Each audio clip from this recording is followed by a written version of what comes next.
కొంతమంది పట్టుదలతో ఈ గ్రామాల్లో ఈ సంఘ పరిచర్యను స్థాపించి దానిని కొనసాగించడంలో మరి వారి ప్రయాసం క్రీస్తునందు వృధా కాలేదని నేను చాలా సంతోషపడతా ఉన్నాను. నేను కూడా చాలా సంవత్సరాలు అయిపోయింది ఇలాంటి గ్రామాలకు వచ్చి. ఒకప్పుడు ఇలాంటి గ్రామాలకి ఎంత దూరమైనా ఎంత భారమైనా మరి ప్రయాసపడి ప్రయాణ సౌకర్యాలు లేకుండా కాలినడకన తిరిగేవాడు. దేవుడు ఇక్కడ చాలా బాయ్ పట్టణాల్లో వీళ్ళు చెప్పాడు. మళ్ళీ ఎందుకో ఈ పల్లెటూరుకి వచ్చాను. నాకు పల్లెటూరు సేవ అంటే చాలా ఇష్టం. ఎందుకంటే నేను ప్రారంభించిందే బాగా పల్లెటూరు మోకాలు లోతు నీళ్ళల్లో మరి లోతు గోదావరిలో నడుచుకుంటూ వెళ్ళి ఎన్నో సంవత్సరాలు కష్టపడి సేవ చేశాను. తర్వాత దేవుడు అన్ని ప్రాంతాలు అన్ని అనుభవాలు కూడా నాకు నేర్పించాడు. కాబట్టి ఈరోజు దేవుని బిడ్డ ఇంత చిన్న గ్రామంలో కూడా చాలా సంఘాలు కనబడుతున్నాయి. మంచిది. సేవ విస్తరించడానికి అనేక ఆత్మలు రక్షించబడటానికి దేవుడు మందిరాలను నిర్మించాడు. ఈ మందిరాలను మోయించాలని ఈ సేవను ఆపాలని దుష్టుడు ఈ రోజుల్లో చాలా బలంగా పనిచేస్తున్నాడు. అయితే సంఘానికి ప్రార్థన సహవాసం వాక్యం ఎప్పుడైతే బలంగా ఉంటుందో సంఘాలు నిలబడతాయి, బలంగా ఉంటాయి. కాబట్టి మరి ఈరోజు ఈ కూడిక ద్వారా దేవుడు మనతో మాట్లాడాలని ఆశపడదాం, ప్రార్థన చేద్దాం.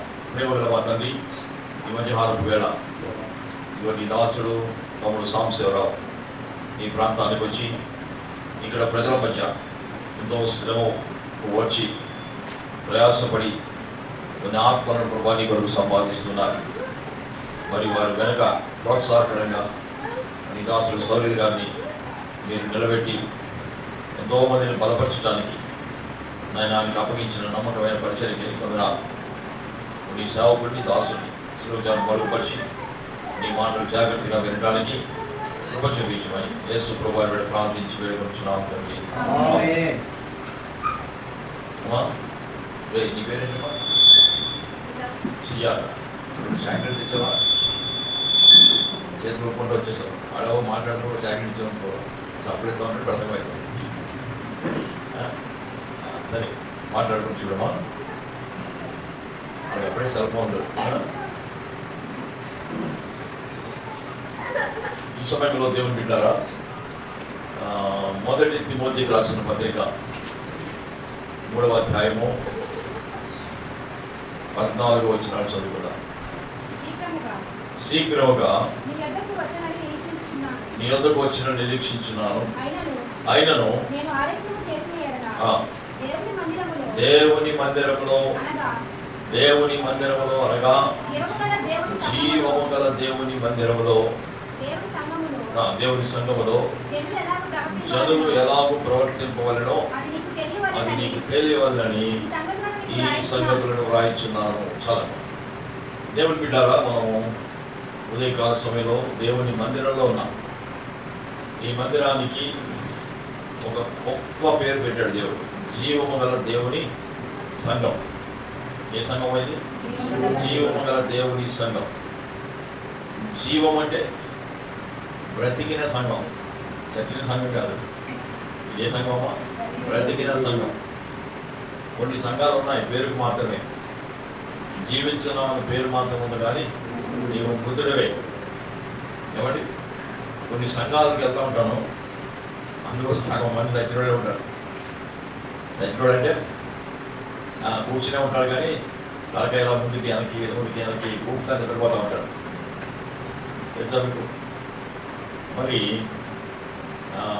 చనిపోయిన వాళ్ళని కూర్చోబెట్టి తీసుకెళ్తారు కొంతమంది. కూర్చోబెట్టి తీసుకెళ్ళడం చూసారు కదా, ఆవిడ కూర్చుని చావనట్టుగా ఇలా మురుగుతూ ఉంటాడు ముందుకి వెనక్కి కదా. అలాగే కొన్ని సంఘాల్లో ఎక్కువ మంది నిద్రపోతూ ఉంటారు.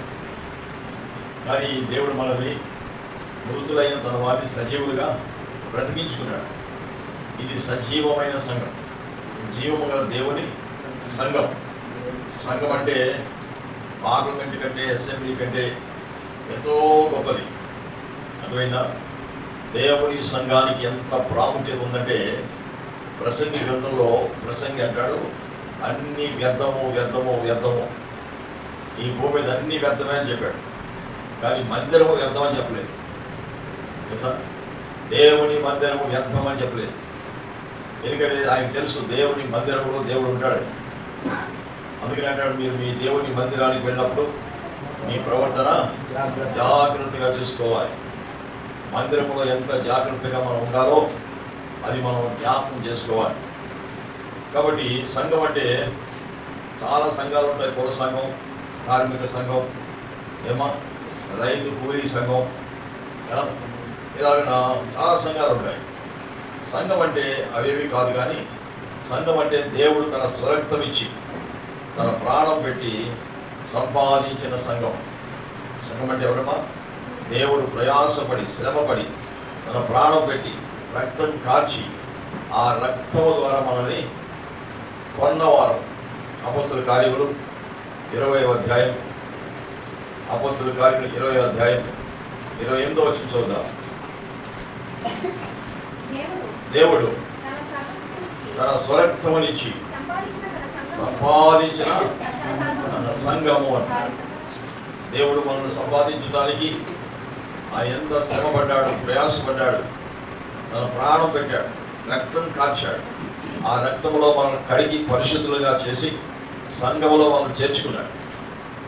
మనం ఎలాగైనా కొనబడ్డామో తెలుసా? మీరు వెండి బంగారముల చేత విమోచింపబడలేదు, కానీ అమూల్యమైన గొర్రెపిల్ల వంటి క్రీస్తు రక్తము చేత మీరు విమోచించబడ్డారని చెప్పబడుతున్న మాట మనం చూస్తున్నాం.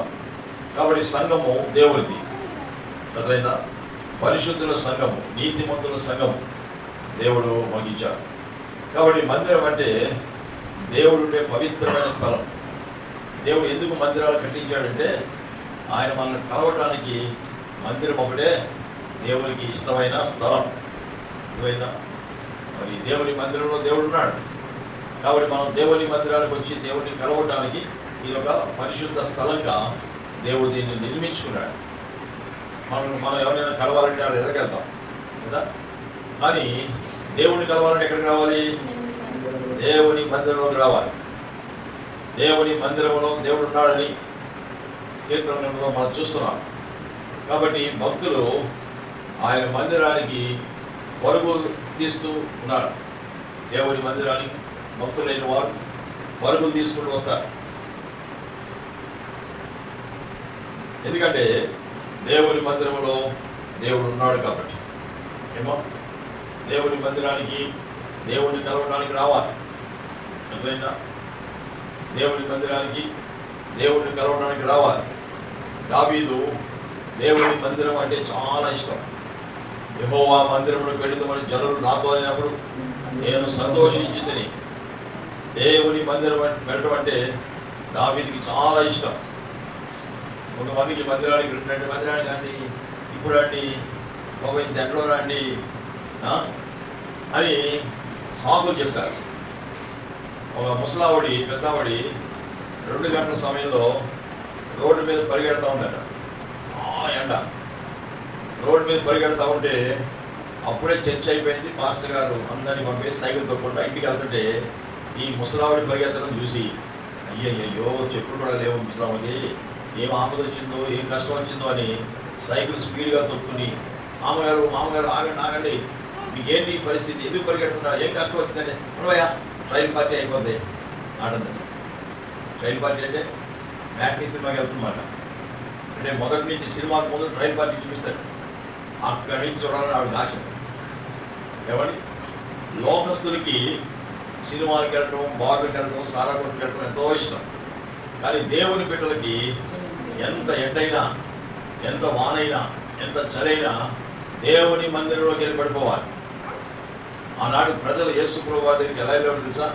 లూకాసు వార్త 21వ అధ్యాయం, లూకాసు వార్త 21వ అధ్యాయం 38వ వచనం.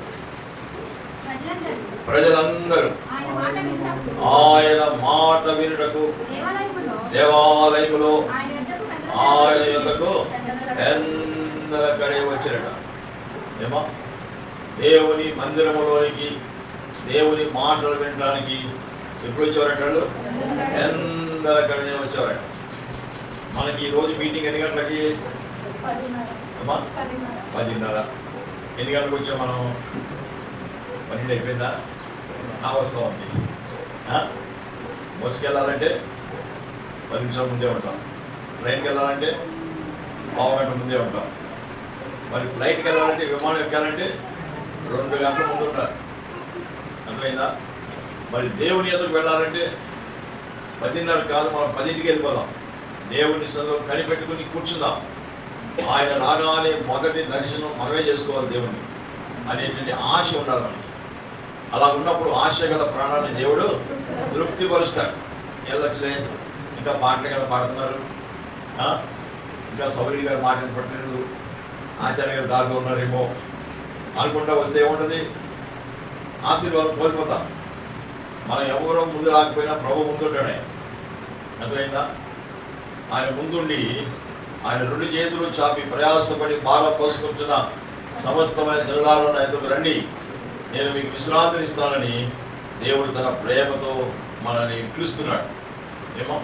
కాబట్టి మందిరం అంటే దేవుని రాజ్యంలో దేవుని ఎదుట ఎలా ప్రవర్తించాలో ఇక్కడ నేర్చుకోవాలి మనం.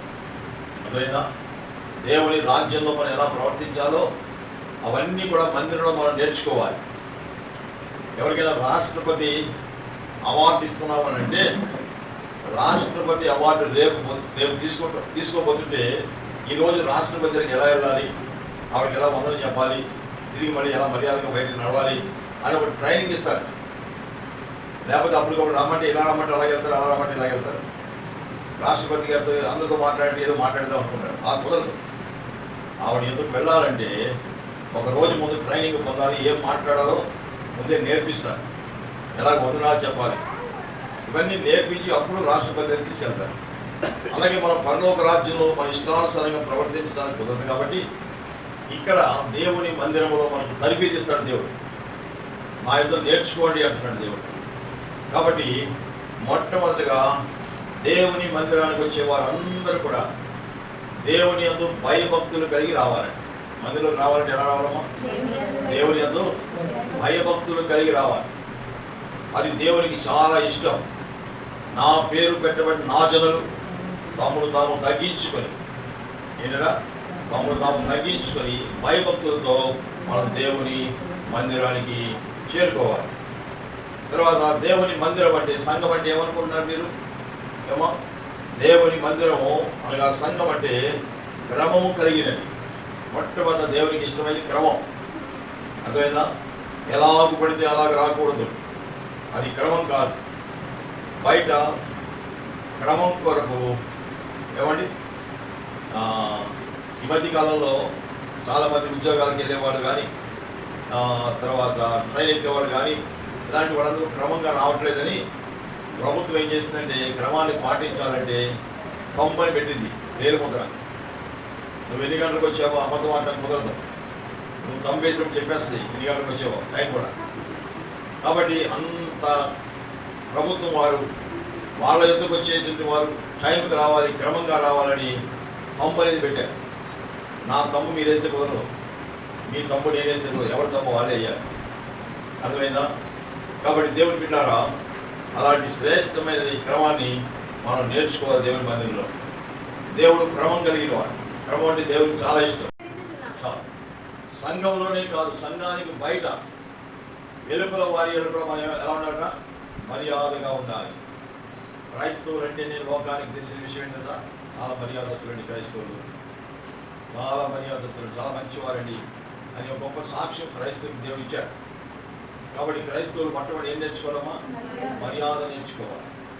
బయటికి వెళ్ళినప్పుడు అమ్మా బాగున్నారా, సరే బాగున్నారమ్మా, పిల్లలు బాగున్నారా, ఎప్పుడైనా ఖాళీగా ఉంటే ప్రార్థన రండమ్మా అని ప్రేమపూర్వకంగా పలకరించాలి.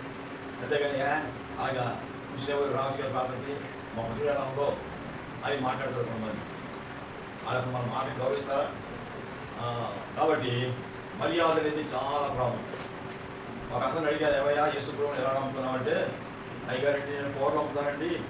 ఒక అమ్మగారు చక్కగా రాగానే బాబు కొంచెం టీ తాగమ్మా, వెళ్తారమ్మటి 1 కిలోమీటర్ టీ తారా, 8 గంటలో కష్టపడుతుంది మధ్య తాగమ్మా బాబు, లేకపోతే టీ తాగినా కాసేపు కూర్చో అని కూర్చోబెట్టి ఆ మాట ఈ మాట కుటుంబ క్షేమంతా అయ్యి అప్పుడు 2 మాట దేవుడి మాట చెప్పి వెళ్ళమ్మా జాగ్రత్త వెళ్ళమ్మా అని పంపిస్తాను. అది నా సొంత బంధువులు ఎంత మర్యాద చూపుతున్నా ఏంటి ఇంత ప్రేమ చూపుతున్నా కారణం ఏంటంటే ఆవిడ నమ్ముకున్న దేవుడు మర్యాదస్తున్నా. కొంతమంది ఉంటారు మా రైతులే ఊరగాడు వచ్చినటువంటి 90 బేరాలు అంటారు. ఆడికి తీసుకొచ్చి పారిపోవడం. సరే మొత్తానికి ఏదో ఒక బేరం కుదిరింది అంటే ఆడి తక్కిల్లో చక్కగా తోప వేస్తుంది. ఈవిడ ఇంకో 2 కాయలు యాక్ట్ చేశారు. అమ్మ అదేంటమ్మా ఎక్కువ వేయకూడదమ్మా మరి న్యాయంగా చూశాను నువ్వే చూసావు బాగా చూశాను కదా ఏమన్నా అది వేసేసిన తర్వాత మరి పొసరు ఎవడుతారు పొసరు అడిగి అప్పుడు ఏమంటారు సార్ ఇదా వేసుకోవాలి నమ్ముకోమ్మా నీ మొహం కాదా ఈ ఎక్స్ట్రా వేసుకోవడం అనుకోవడం అని అసహించుకుంటాడు. ఎందుకని మన ప్రవర్తనలో కానీ మన మర్యాదలో కానీ దేవుడిని చూపించలేదు. ఇంకా దొంగబూతి పాలేదు. ఇలాంటి వాడు వాక్యం చెప్తే అతను వింటాడా? వింటం కాదు కదా ఊరాలు చెప్తాడు. అర్థమైందా? ఒక ఆత్మను సంపాదించాలంటే మన వాళ్ళకి మాదిరిగా ఉండాలి. ఈ నమ్మడు నేను గొప్ప చెప్పుకోవడం కాదు. ఏదైనా కొనడానికి వెళ్తే అబ్బాయి కాకుండా బాబు మీ చేతులు నమ్మకంగా మంచి కాయలు వేయమంటే వాడు మోసం చేయకుండా మంచి కాయలు ఇస్తారు. పైగా బేరవాడిని ఎంత అంటే అబ్బాయి ఇచ్చేస్తాను. అలాగే 1-2 సార్లు నేను వెళ్ళినప్పుడు వాడు ఎంత అభిమానంగా వస్తాడు దగ్గరికి. అయ్యా కేజీ చేయమంటారా అరకేజీ చేయమంటారా అంటాడు. వేసిన తర్వాత నేను వద్దురా బాబు అంట ఎక్స్ట్రా అంటాడు. వద్దయ్యా బాబు మేము ఎట్లా చెప్తే వద్దు బాగా కదయ్యా మీరంటూ పట్టుకెళ్ళదయ్యా అని ఎక్స్ట్రా చేస్తాం. ఒకసారి ఒక అమ్మాయి నా బయట మీద కూర్చుంది. ఒక 5 ఏళ్ళ అమ్మాయి. ఆ అమ్మాయి ఆశ్చర్యపోతుంది. అప్పుడు అందరితో ఒకలాగా ప్రవర్తిస్తున్నాడు, మీతో ఒకలాగా ప్రవర్తిస్తున్నాడు, పైకి ఎక్సర్సైజ్ చేస్తున్నాడు ఏంటి అంటే ఒక చెప్పారమ్మా నేను ఎప్పుడు బేరవాడిను ఎంత బాబు అంటే ఇంత అని చెప్పారు. వెంటనే ఏమో నీ చేతులే నేను ఏమన్నాను. ఇంకా వాడు మంచి గాలి చూసి ఇలా చూసి అలా చూసి చక్కగా తోపేసేసాను. అక్కడ ఆ వ్యక్తి నాలో గమనించింది ఏంటంటే ఈయన బేరవాడు మర్యాదస్తుడు అంతేగాని కూడా ఏవయ్యా అని కూడా అనుకో. ఇలాంటి మంచి మనుషులకి మనం ఎక్స్ట్రా అయ్యాలని చెప్పి అతను ఎక్స్ట్రా అయిపోయింది. అంటే మనం ఎక్కడున్నా సరే సంఘంలోనే కాదు సంఘంలోకి వెలుపట ఉన్న భార్యలు కూడా మనం ఎలా ఉండాలమ్మా మర్యాదగా ఉండాలి. వీళ్ళు చాలా మర్యాదస్తులు. ఒకసారి నేను బస్సు ప్రయాణం చేస్తున్నాను. ఆదివారం నేను బస్సు మీద వెళ్తా ఉంటే ఒక స్టేజ్ 2 ఆటోలు ఎక్కాను. 2 ఆటోలు ఎక్కి నా ముందు సీట్లో కూర్చున్నారు.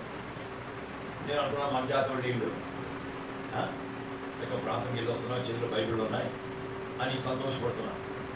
ఈలోగా ఇంకో స్టేజ్ వచ్చింది. ఆ స్టేజ్లో ఒక ఆవిడ పెద్ద బొట్టు పెట్టి ఎక్కింది బస్సు. ఎక్కి ఇద్దరు కూర్చున్న సీట్లో ఇంకొకరు కూర్చునే స్థలం ఉంది.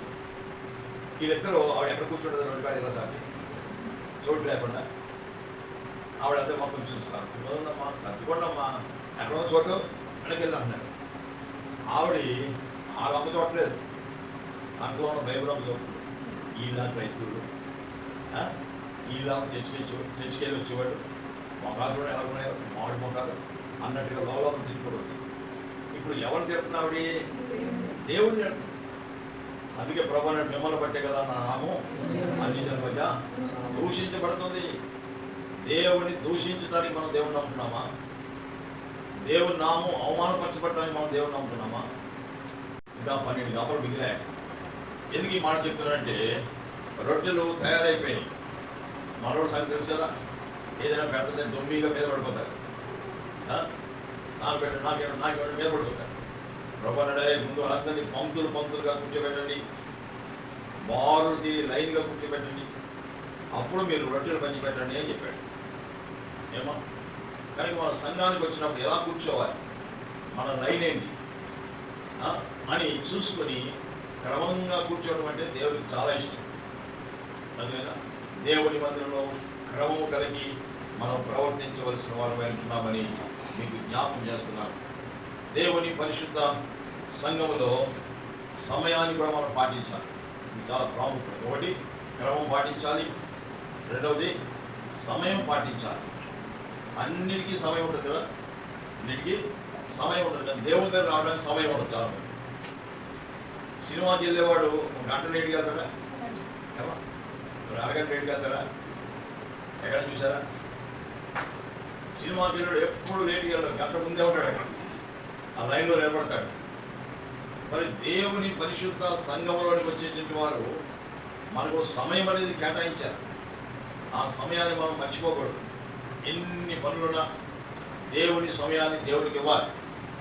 అప్పుడే మనం దేవుని బిడ్డలుగా గుర్తించబడతాం.